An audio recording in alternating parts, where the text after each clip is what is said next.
Saw you got stuck into bikies while I was away. Yeah. I suppose we're not done yet. No, we'll be talking about this for a while, I suspect, because Troy Mercanti being done for anti-consorting is just the start. Who's next? It's hard to say because it doesn't appear the cops are going after the most dangerous bikies to start. I think there was a period that Mercanti was the most dangerous bikie, but that was a long time ago. He was the first recipient of an anti-consorting notice, banned from communicating with 31 named bikies for 3 years, because the cops wanted to send a message. It's time to hit back.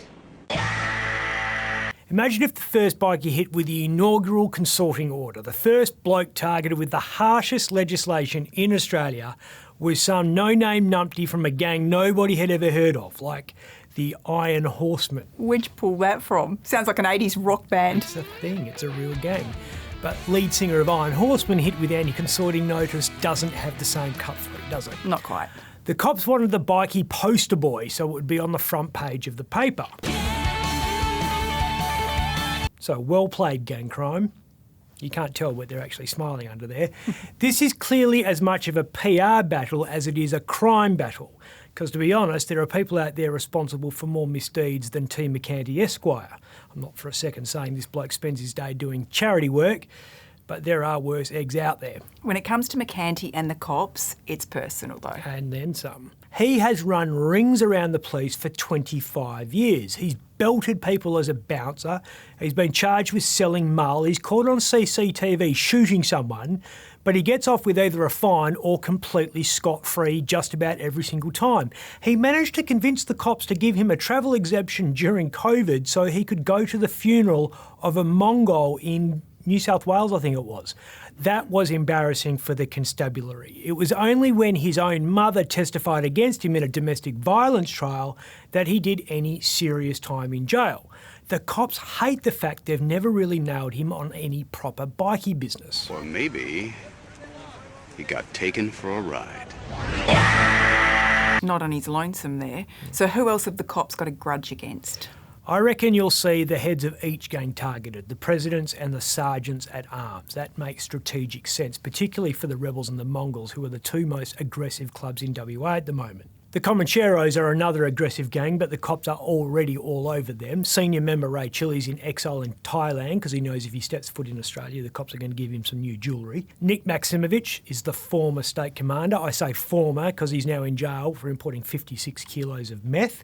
He called himself ethnic Brad Pitt, as you might remember, during his communications with the other members of the syndicate, one of whom has just been busted smuggling 122 tablets of various unknown pharmaceuticals into jail. This cracks me up. Quinn Newton took the drugs to court on the day that his verdict was going to be handed down. Sorry, what? Well, he knew he was going to be found guilty and would be sent straight to jail. Why'd he take the drugs with him? He told the court today that it was because of back pain. Presumably the kind of back pain you get from walking around with 122 tablets shoved up your ass. But we digress. Also in court today was Alexander Nikolic. He was the master of a bulk shipping carrier that cops reckon the Comancheros used to import $128 million worth of cocaine recently.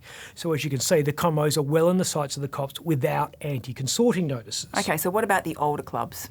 The 4 original clubs in WA, that's the Coffin Cheaters, Gypsy Jokers, Club Darrows and God's Garbage, have been very quiet of late.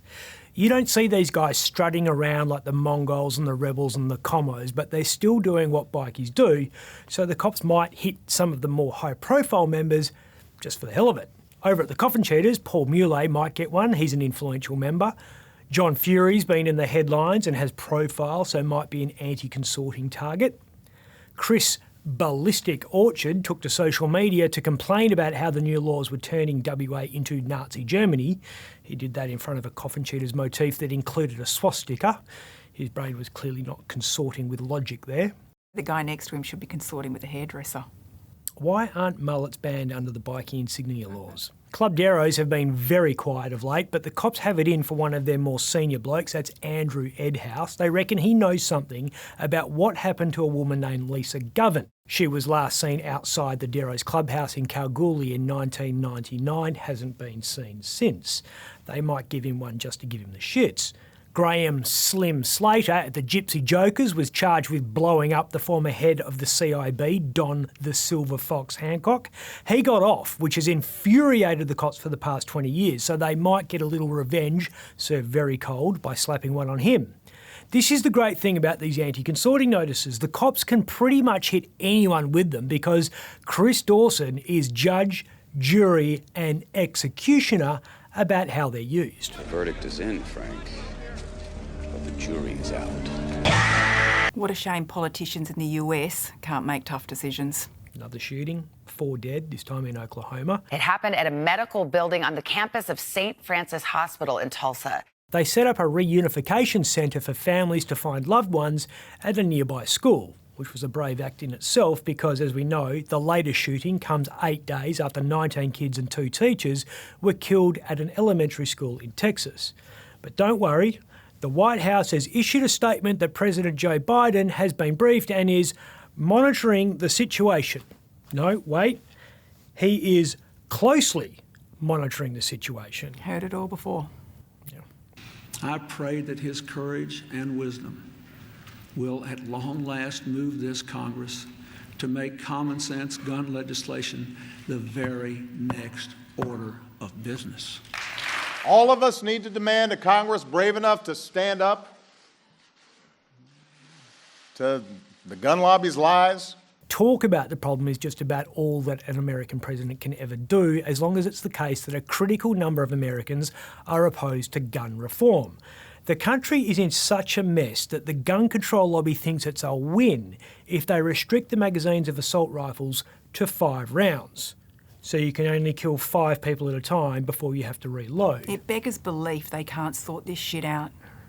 People talk about the right to bear arms, but the reality is, even if that right wasn't enshrined in the Constitution, there would still be a lot of guns in America, because Americans like guns, and they will elect politicians that allow them to own them. As your president, I will never, ever infringe on the right of the people to keep and bear arms. In 2020, a Gallup poll showed 52% of Americans supported strict laws.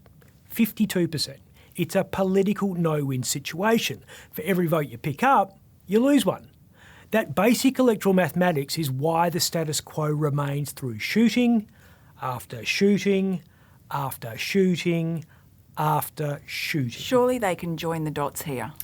Well, the more pertinent question is not about why Americans don't want reform. It's why do American gun owners go on mass shootings with such regularity? That doesn't happen in other countries. You go to West Africa or the Middle East and you'll find a lot of weapons. Some of them we left there. Canadians love guns almost as much as Americans. Their schools aren't conducting active shooter drills though. Or as we like to call it, hide from the bang-bangs. All right, who wants to be the shooter? Me. The pro-gun argument goes like this. There are 390 million guns in America right now. If you ban the sale of new guns, there will still be more guns in America than there are people in America. 120 firearms for every 100 people. And as long as those weapons are out there, law-abiding citizens are going to want to tool up. If some of those people had a gun tied to their ankle, or a gun tied right up here to their waist, or a gun right over here, they would have had a hell of a fighting chance. That's what the Donald observed after 137 Parisians were shot dead in coordinated terror attacks in 2015. He clearly agrees with the NRA. The only thing that stops a bad guy with a gun is a good guy with a gun. Hang on, so you agree with that? I do. But the good guy should be a cop. I'm Ben Harvey.